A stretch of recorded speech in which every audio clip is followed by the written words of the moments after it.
I've heard you say many times that you create your emotional reality and you observe your physical reality.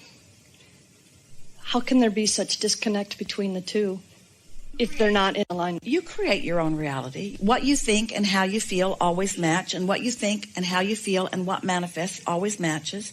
Even what manifests in your dream state is a match to what you've been thinking and feeling. I'm just suggesting that there are times you observe in your physical reality things that don't match with what you've created in your emotional reality. Well, we're not certain what you are referring to in terms of emotional reality. We talk about your vortex, which is a vibration. Okay, it's in your emotional vortex. I can't imagine that my sister had in her vortex to have a transgender child come into the world. And she loves him dearly and totally supports him. Maybe not the specifics of that, but is it possible that your sister had in her vortex a desire for more people to be understanding, a desire for more people to let the world go round, a desire for more people to find freedom in thoughts that are diverse? Sure, and then that's how it manifested, differently than what we would have anticipated or expected. Well, these thoughts turn to things. These desires... Just not the things we think they're going to turn to, or necessarily want them to turn to. But they turn to the things that really match what's really in your vortex. That's why we so often say that you've been putting into your vortex rockets of desire incrementally, so much so that there isn't one of you who could describe with any real definition what's in there. Because you put it in incrementally, and some of it you put there before you even got here into this physical body. And it's been growing and becoming and gathering cooperative components under the tutorage of your inner being, who is also still you. And so your vortex has become something that's why when we say it's going to surprise and delight you, because... Scare the hell out of you, too. Well, until you come back into alignment, maybe. True. We recently went to North Carolina, and if you know about their bathroom bill, I mean, that was a little worrisome. Thankfully, he's small enough that it wasn't an issue, but we certainly don't want him being attacked in the bathroom. But you see, in the same as a way man wearing a dress, that you know it will be nice when more people come into harmony with who they are and therefore don't feel like making a deal out of things that there shouldn't be a deal made out of. You sort of kind of want to do the same thing. In the same way that you're asking them to understand your difference, we're asking you to understand their difference, because people aren't being mean because they want to be mean. It's always a misunderstanding. And talk about a misunderstanding. People don't understand who they are or why they're here. People don't understand that they're vibrational. People don't understand that they've got a vibrational reality. People don't understand that their emotions are about the relationship between what they're thinking and what their inner being is thinking. In other words, there are so many misunderstandings. It's like when you see a little child learning to walk and they fall down, you don't say, "Get up, you little dummy." And when you see an intolerant person, we wouldn't say, "Get up, you little dummy," either. Because in most cases, they are exhibiting what they learned from wherever they came from, and they are doing what they believe is the thing that they should be doing, and they're not in touch enough with their own guidance system. And as they stand around in anger, they think that change in the world is the only thing that's going to make that anger go away. And it's a nice thing that there's not enough change in the world to make that anger go away. They've got to come into alignment with who they really are, or that anger cannot go away.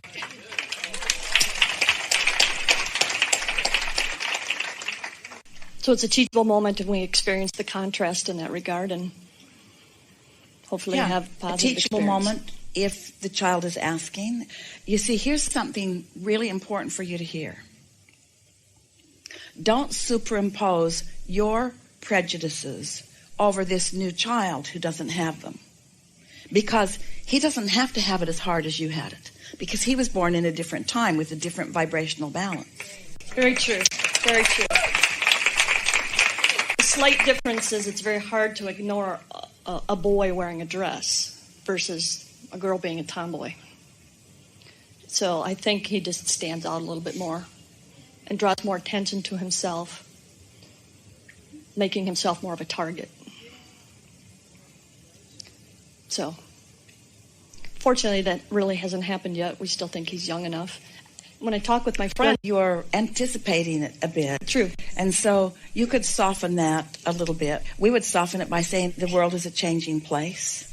And he has come forth with stronger intent than anybody we know, and his inner being is really with him. And we know the most difficult thing ever for any of you is to have some person who you love, who you feel is being unfairly persecuted.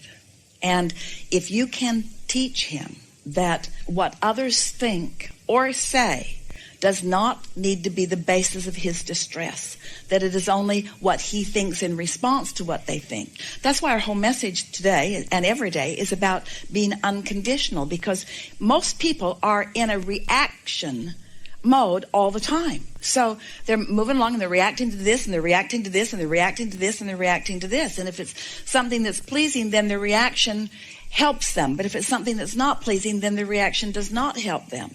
But they're not stable, and the instability is their problem. But they think that somebody else is the reason for their instability. And so don't try to teach them all. Just understand yourself. There's something so wonderful about understanding something. If there's something that you really would like somebody else to get about you, and you tell them and you tell them and you tell them and you tell them, they don't get it and they don't get it and they don't get it, sometimes it's helpful to just understand they're probably not going to get it. They're probably not going to get it. There's something helpful about knowing that there will be plenty of opportunities for them, and you watch things changing all around the world.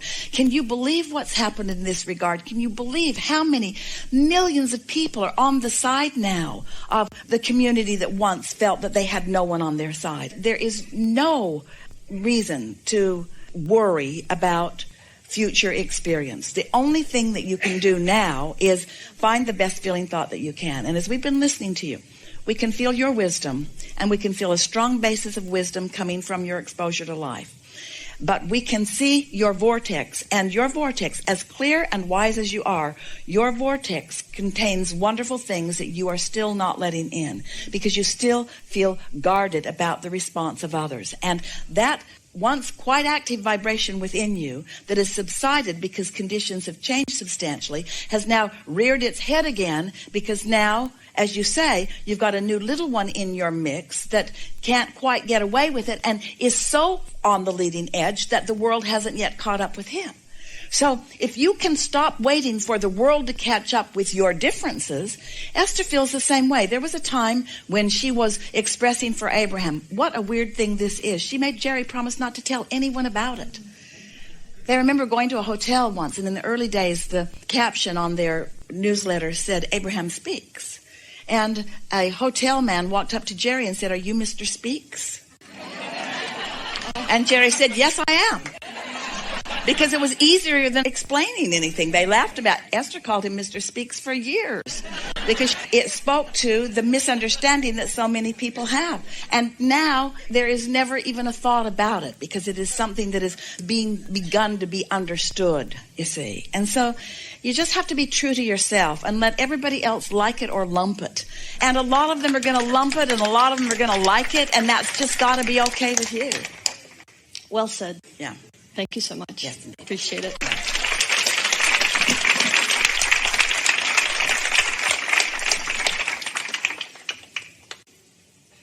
knew it.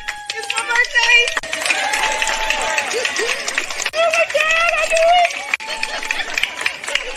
Okay, let me calm down.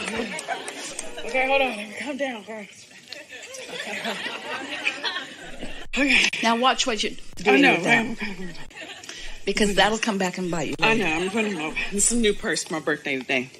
Okay.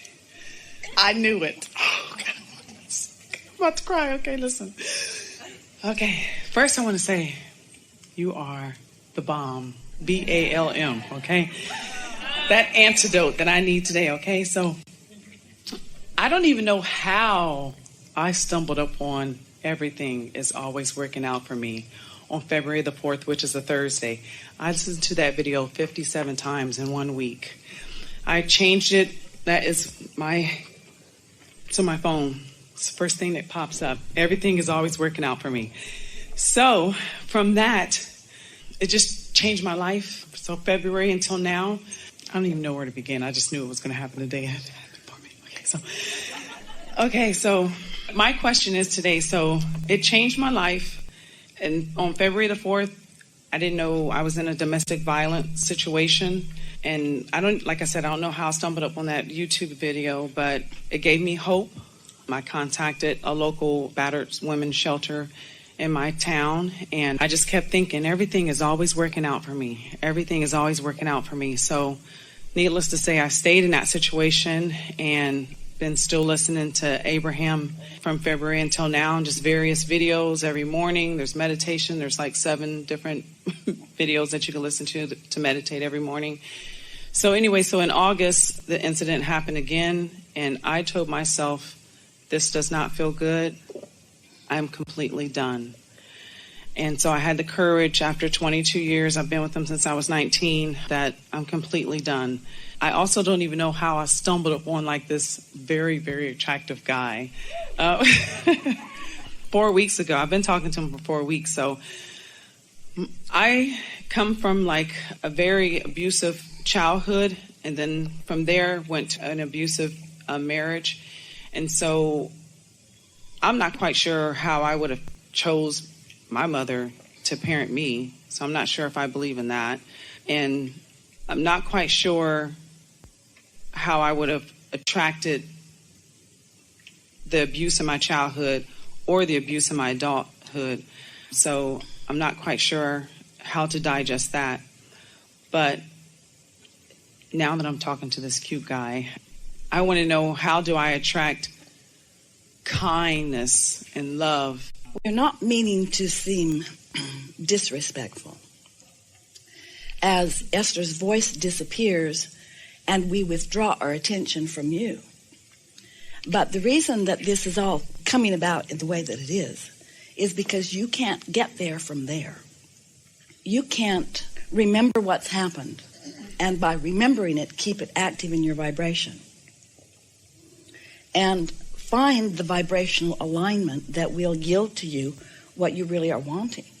The combination of Esther's throat freezing up and your offering of a long stream of unpleasant things, there's no coincidence in that, because we can't speak to you and Esther can't translate for you as long as that is what's active in your vibration. And it isn't that it isn't all right for you to notice it or to remember it or to speak about it. It's that continuing to tell the story will keep it active in your vibration as long as you're telling the story. Because those thoughts have turned to things. And as you continue to tell the story, you continue to keep those thoughts and those things active in your vibration. And so in your physical vernacular, you say something like, you just can't get there from there. You just can't get there from there. So what we want to say to you is that in what you've been living with this, and it is so normal that what you're living would then cause you to live more of it. As you notice what you're living, in your noticing of it, you offer a vibration and you're talking about it and you're thinking about it and you're defending it, and then more comes. It just has to be that way. So somehow you have to find a way of breaking that cycle. And the way to break the cycle, now you're in the perfect place to do that. In other words, you have this little sweet spot that's just unfolding for you, where if you try just a little bit, you can begin to tell a different story, or at least stop telling the story that you've been telling. Because that story that you've been telling will keep that experience active in your life for all of the days of your experience. It's just the way law of attraction works. And not because you deserve it, because you certainly don't deserve it, but because law of attraction is yielding to you what you feel. So we're just saying, you got to find a way of describing something else altogether. We know you have different aspects in your life, and you could just as well tell us some of those other positive aspects. But the reason that you didn't is because this is more interesting. This feels more interesting because most people, we're just going to stand on your foot for a minute, most people would rather feel negative emotion than no emotion at all. So through the early days of your experience, you sort of stopped feeling. And in the desire for knowing that you're alive, you then began attracting things that are feelable. But in the process of all of this unfolding, you've sort of lost your steady vibrational connection